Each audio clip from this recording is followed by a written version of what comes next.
J'ai encore beaucoup de mal à venir dans cet endroit, parce que je revois Anju, enceinte, et mes deux enfants qui ont été emportés par le tsunami. C'est très douloureux pour moi de venir ici.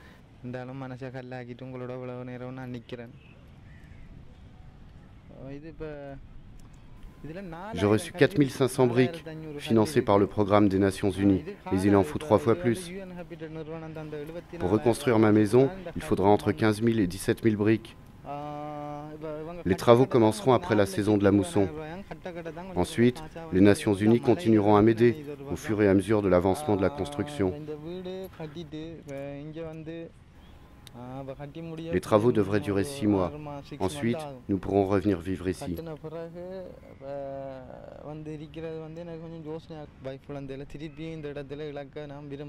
Je sais qu'il peut y avoir encore un tsunami, mais je n'ai pas le choix d'aller ailleurs. Mon passé et mon futur sont un petit peu dans les mains des dieux. D'un côté, je pense au bonheur présent, et en même temps, mes souvenirs me rendent très triste.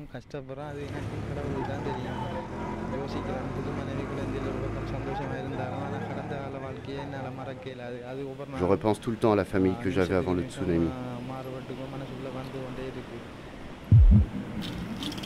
En 2004, quand le tsunami déferle sur les côtes sri-lankaises, Kandy a 32 ans. Il vit avec sa femme Anju et leurs 2 enfants à Batticaloa, sur la côte est du Sri Lanka. Anju est enceinte de 6 mois. Leur maison est située à moins de 200 mètres de l'océan. Le matin du dimanche 26 décembre, comme beaucoup d'autres femmes, Anju est à la maison. Comme beaucoup d'autres hommes, Kandy est parti faire des courses au centre-ville, à l'intérieur des terres. Éloigné pour quelques minutes de sa maison et du bord de la mer, Kandy va tout perdre en quelques secondes. Il sera le seul survivant de la famille. Dans l'urgence, les autorités locales vont réquisitionner un ancien hangar de stockage de riz pour héberger une partie des survivants qui n'ont plus de maison. Dans la détresse, Kandy trouve facilement du travail. Il sera peintre en bâtiment. En effet, après le désastre, toute la région est à reconstruire. Le travail ne manque pas, et il aide à surmonter et effacer les caprices du destin. 3 mois plus tard, une ONG suisse a fait construire un camp de réfugiés avec des maisons individuelles. Kandy restera 1 an et demi et rencontrera Samar, une jeune femme divorcée qui vit seule avec son fils de 7 ans.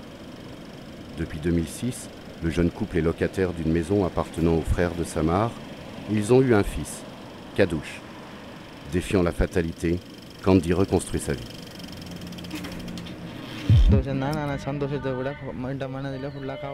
Globalement, je suis plutôt pessimiste pour l'avenir. Ce sont les dieux qui ont pris des vies ici. Mais je me bats pour construire une nouvelle vie. Et j'espère que les dieux me seront reconnaissants pour mon attitude. Aujourd'hui, la vie est très dure. Et je ne sais pas quand elle sera meilleure. Le tsunami est un signe de la nature.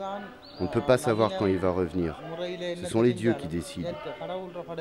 Moi, je suis sûr que le tsunami reviendra un jour.